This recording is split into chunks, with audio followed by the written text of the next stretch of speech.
This was the last day that the Dulles Town Center pod was open for vaccinations, and now it is going to be closing up. It's been a great experience to be a part of the MRC, and we will continue doing further work to help the community. 1, 2, 3, and hold on. Anaphylaxis. It's the last day at the Dulles Town Center vaccination pod, and Loudoun County Medical Reserve Corps volunteers have gathered for a photo op and a cake send-off. The pod, based at the old Nordstrom store at Dulles Town Center, is shutting its doors as the pandemic has reached the point where the community no longer needs a mass vaccination setting. While the volunteers are proud to have met their mission goals, there's also a sense of bittersweetness, as many have devoted just about the last 2 years of their lives to the effort. It's just been a really rewarding experience on so many levels because it's just been such a great opportunity to help get my community vaccinated. And I know we vaccinated a lot of people outside of our community as well, and that's just been a real blessing.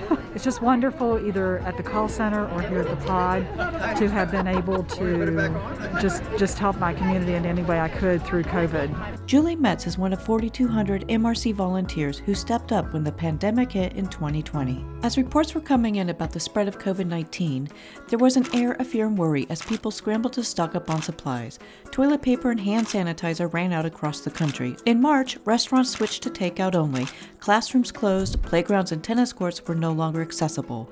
Gatherings were limited to 10 people as the country took shelter indoors. Despite the fear, the community came together. You could see it along neighborhood sidewalks in the form of painted rocks, teddy bears tucked into windows, and the display of children's coloring pages on front lawns and chalk drawings on sidewalks. Others donated their time to organizations that needed their help, such as the MRC. It was actually really amazing to see. We used to be a volunteer unit of 1,400 people when we started in 2020, and during the pandemic we had hundreds of volunteers starting to sign up, from medical providers to non-medical volunteers. So we grew to be a 4,200 volunteer unit. At the beginning of the pandemic, the very first thing that started was actually the emergency hotline for the county. And we started like really small in kind of like a conference room out of my office.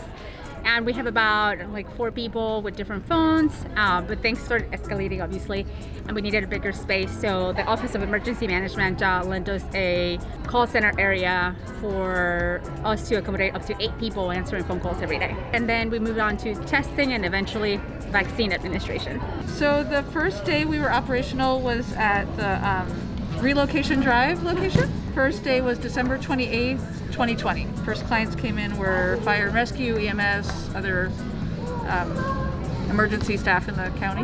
First person walked in and I registered that first person to head through, and that started what's become a 14-month-long endeavor.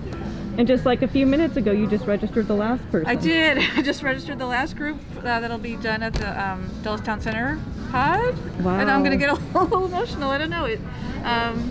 It's been a really long and meaningful journey for everyone involved, I think. This has been a year's worth of my life. I'm happy that we have completed our mission, but I'm kind of sad that it's going away because this has been a great group of people to work with. Because of COVID and what happened, and then people coming in, not sure, not certain, afraid and fearful, it's the reassurance of you'll be fine. Mm-hmm. It may hurt.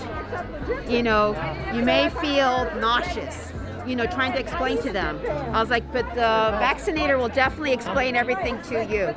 But, because I was like their first, the first people to talk to. Also helping out the Latino population when they did come in. That was another thing that I really wanted to work on with Latinos. Right. So being Latina myself, I assisted as well when they needed, Sonia, we need you. It's like, I'd race over there when I wasn't assisting somebody. Tell me about the hat.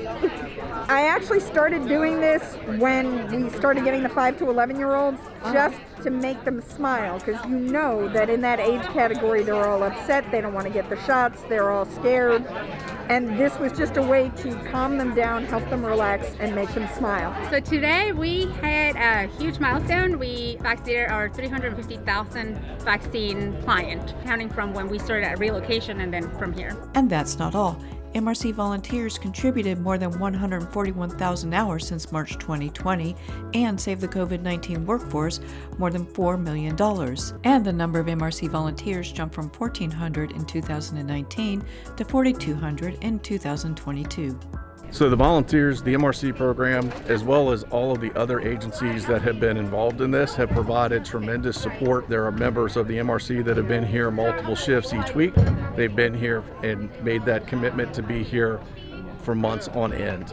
We wouldn't have been able to do this without them. Anytime you have a campaign operation, it is extremely important to have the resource support. The MRC members were able to provide that critical link to serve the community for the last 2 years, in fact, but specifically here at Dulles Town Center since February of 2021. The MRC was never designed to be such a huge response effort, so even though we're a really big unit, we never expected for us to be helping the county for over 2 years. As this comes to an end, I think we're going to be really busy trying to find different ways to engage the volunteers and kind of just give back to the community in a more significant way, and just focusing a lot on training so that when the next emergency comes around, we are even more ready than we were this time.